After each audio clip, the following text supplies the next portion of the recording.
Hiina lõpetas neutraalsuse mängimise ja võib öelda, et astus ametlikult Venemaa sõtta Ukraina vastu. Samal ajal tegi Peking demonstratiivselt ballistilise raketistardi Austraalia suunas, et näidata oma kasvavat tuumapotentsiaali. 3 väljaande Der Spiegel, The Insider ja Le Monde ühine uurimine näitas, et Hiina koostöö Venemaaga ei piirdu sugugi ainult kahesuguse kasutusega toodete tarnimisega Venemaale. 2 riigi tihe sõjaline koostöö, mis on otseselt seotud sõjaga Ukraina vastu, on kestnud vähemalt juba 3 aastat. Ja jutt ei käi ainult kinnistest õppustest, kus valmistati Vene sõdureid ette sõjaks Ukraina vastu. Ei, see on tühiasi. Hiina ja Venemaa sõjaväed teevad salajast koostööd kosmoserelvade ja satelliitide hävitamise valdkonnas. Integreeritud õhutõrje ja raketitõrjesüsteemid, autonoomsed uitlaskemoonad parverežiimis, uue põlvkonna soomusmasinad ning küsimused sõjalennunduse vallas. Ja mis kõige tähtsam, Hiina aitab Venemaal arendada tehnoloogiat Starlinki side vastu võitlemiseks, et pimestada Ukraina relvajõude. Ja samal ajal viis Hiina läbi äärmiselt haruldase ballistilise raketikatsetuse, mis lasti välja tuumaallvelaevalt Vaikse ookeani lääneosas. Selline raketistart oli esimene mitme aastakümne jooksul ja on juba tekitanud muret Ameerika Ühendriikides, Jaapanis, Austraalias, Taiwanis ja teistes Indo-Vaikse ookeani piirkonna riikides. Ja samal ajal teatas Hiina silmakirjalikult, et andis ultimaatumina käsu Vladimir Putinile mitte kasutada tuumarelva sõjas Ukraina vastu. Minu nimi on Aleksei Petši, arutame koos Hiina ja Venemaa koostööd ning seda, kuidas Hiina tegelikult lahinguväljal aitab Venemaad sõdida Ukraina vastu. Ja me toetume ametlikele dokumentidele, mis sattusid korraga 3 väljaande kätte. Der Spiegel, The Insider ja Le Monde. Aga enne kui alustame, palun tellige see kanal, pange like ja kirjutage selle video alla mõni põhjalik kommentaar. Selleks, et seda saadet näeks võimalikult palju vaatajaid, sest just nii YouTube'i algoritmid töötavadki, ja kindlasti tellige, sest meid on juba peaaegu 300 000. Liigume selle piirini koos. Alustame siis Hiina ja Venemaa koostööst. Hiina on korduvalt teatanud, et Venemaa ja Ukraina vastasseisus jääb ta neutraalseks ning kutsub üles sõda lõpetama. Kuid 3 väljaande Der Spiegel, The Insider ja Le Monde ühine uurimine näitas, et see ei piirdu sugugi ainult Venemaale topeltotstarbeliste toodete tarnimisega. Ei, 2 riigi tihe sõjaline koostöö, mis on otseselt seotud sõjaga Ukraina vastu, on kestnud vähemalt juba 3 aastat. 3 väljaande käsutuses olid Hiina-Vene foorumi dokumendid. Sõjalist-tehnilise koostöö raames, mille käigus toimusid kunagi avalikustamata kohtumised.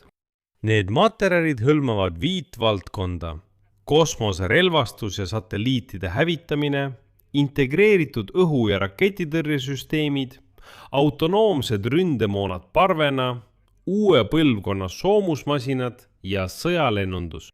Nagu deklassifitseeritud materjalidest selgub, tegi Hiina juba enne 2023 aastat ettepaneku aktiivselt võidelda Elon Muski Starlinki ühenduse vastu, sealhulgas satelliitide otsene hävitamine orbiidil.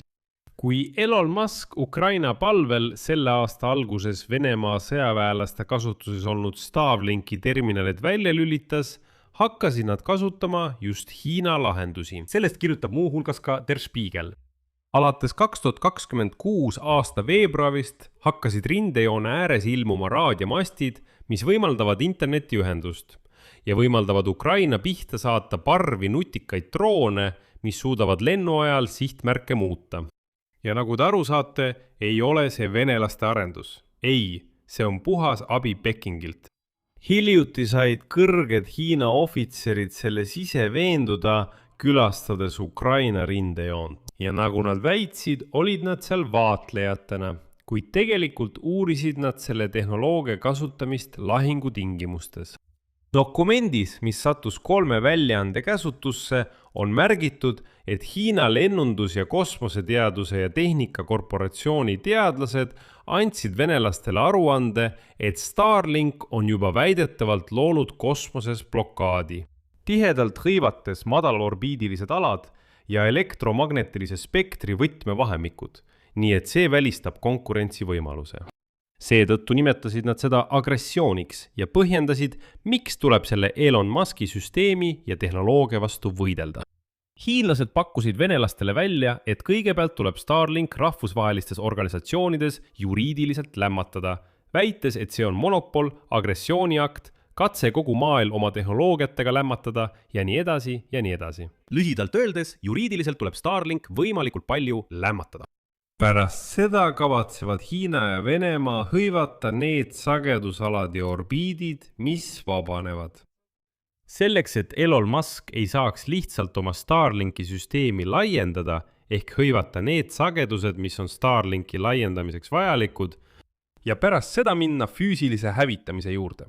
Esiteks on need küberrünnakud Starlinki vastu läbi tsiviilkasutajate terminaalide ja just sellest räägitakse selles dokumendis. Otsesõnu pakutakse välja kasutada võltsitud ligipääsu, viirustega nakatamist ja haavatavuste ärakaksutamist. Samuti pakkusid Hiina teadlased välja minna Starlinki satelliitide hävitamisele orbiidil, kuid praeguses etapis räägitakse odavatest Hiina pealtpüüduritest, mis hävitavad kalleid Ameerika terminaale.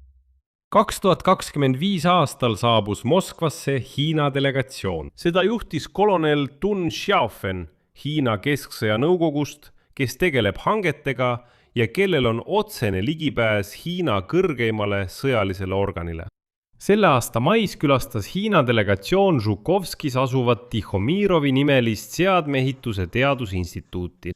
See radarite projekteerimise instituut vastutab muu hulgas Su-57 hävitajate jaoks mõeldud radarite Belka väljatöötamise eest ja ka uusimate Venemaa õhutõrjesüsteemide põhikomponentide eest. Vene poolelt oli kõige silmapaistvam delegaat Pavel Sosinov. Ta on Almaz Antei peakonstruktor. Kõige kogenum relvasüsteemide konstruktor Venemaa õhutõrjesüsteemis. Vastutab kogu S-300, S-400 ja S-500 õhutõrjeraketikomplekside kogu seeria eest. Ja nagu dokumentides märgitud, on ta üks võtmelülisid ühises programmis.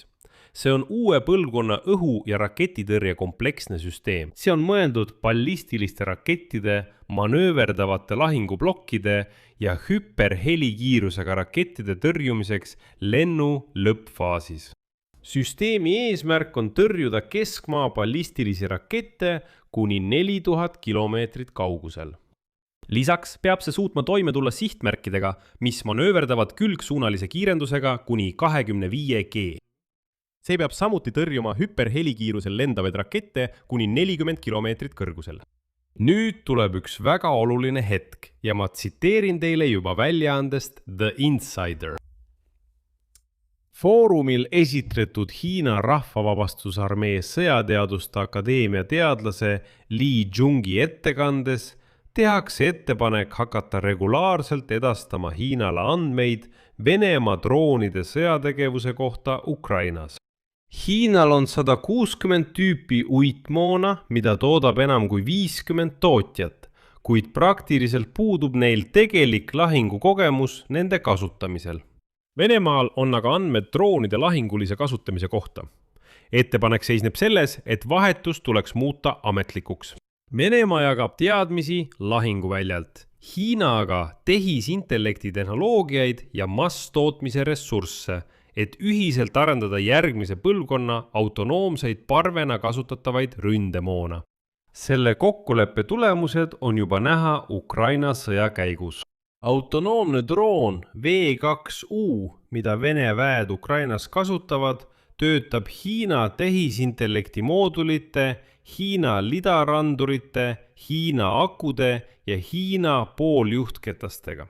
Komponentide tarned on juba korraldatud. Ja nüüd arutasid foorumi osalejad Guangzhou, kuidas Hiina insenerilahendusi hakatakse sisuliselt katsetama Ukraina lahinguväljal.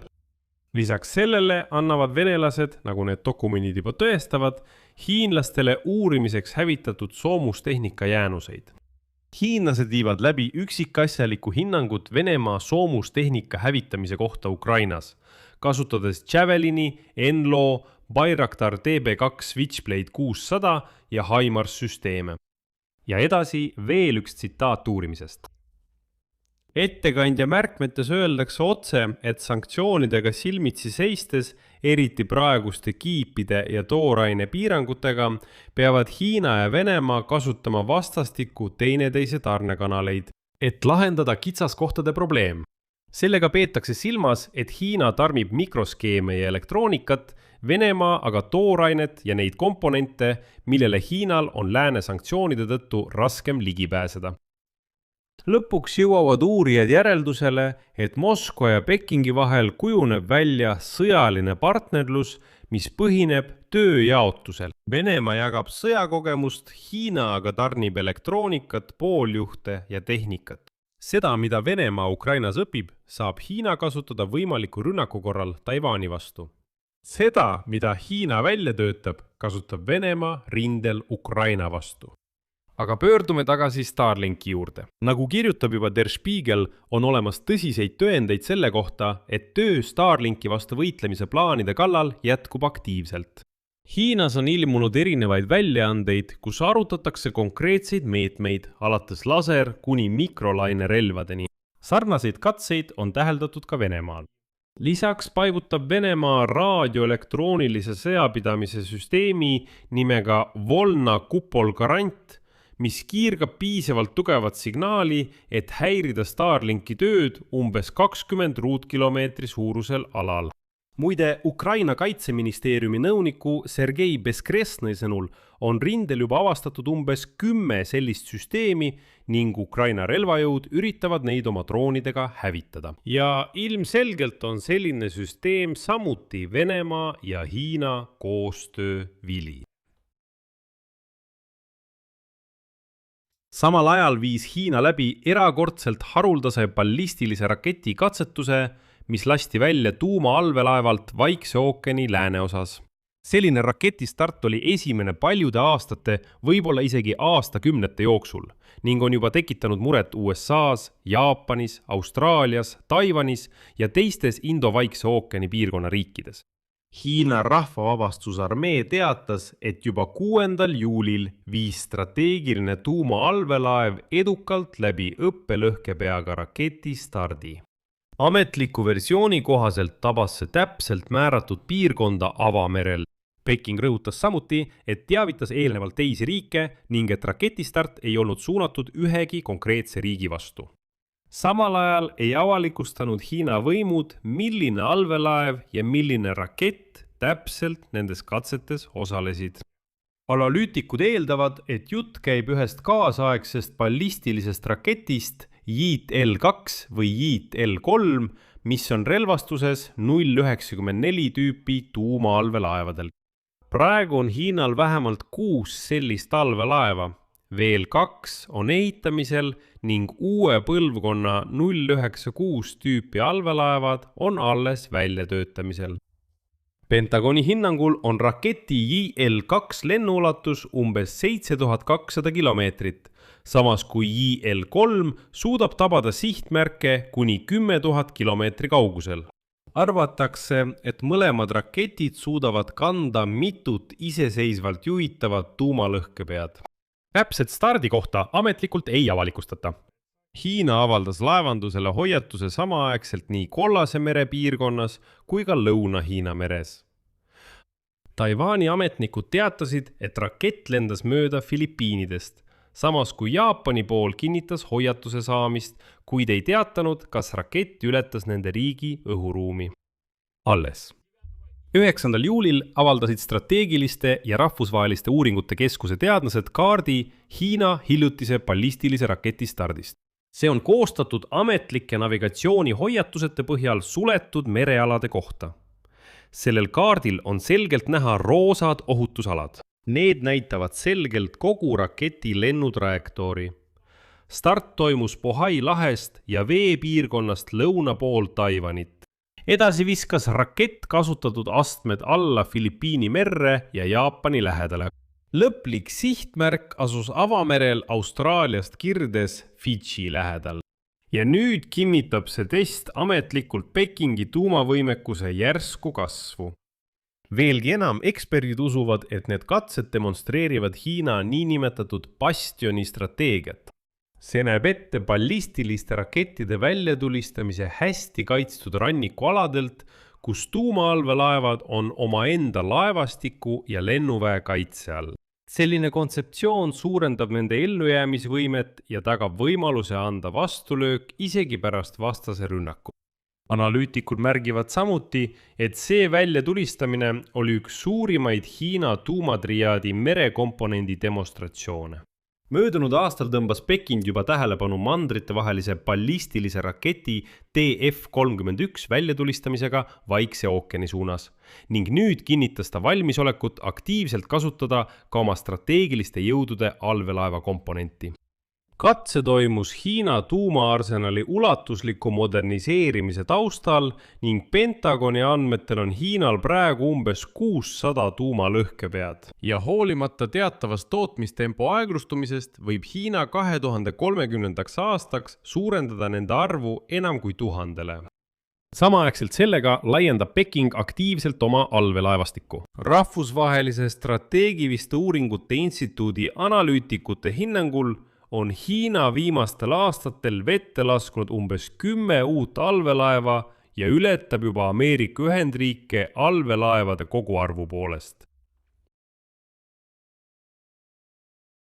Ja kõige selle taustal tegi Hiina silmakirjaliku avalduse Venemaa sõja kohta Ukraina vastu. Ukraina president Volodymyr Zelenski teatas eelmisel päeval, et Hiina hoiatas esimest korda Venemaad karmilt ja ultimaatumina tuumarelva kasutamise võimaluse üle arutlemise eest. Edasi tsiteerin Zelenskit. Väga oluline on rõhutada, et mitte ainult eurooplased, mitte ainult Ameerika, vaid ka Hiina ja mulle tundub, et see on esmakordne. Nad reageerisid väga selgelt ja väga karmilt, nagu mulle öeldi ultimaatumina. Et isegi arvamusi tuumarelva kasutamise kohta ei tohi olla. Siin panen 3 punkti. Kirjutage oma arvamus ja järeldused selle saate kommentaaridesse. Tellige kanal, vajutage kellukesele ja ärge unustage laiki panna. Sellega on kõik. Hoolitsege enda eest. Kõike head!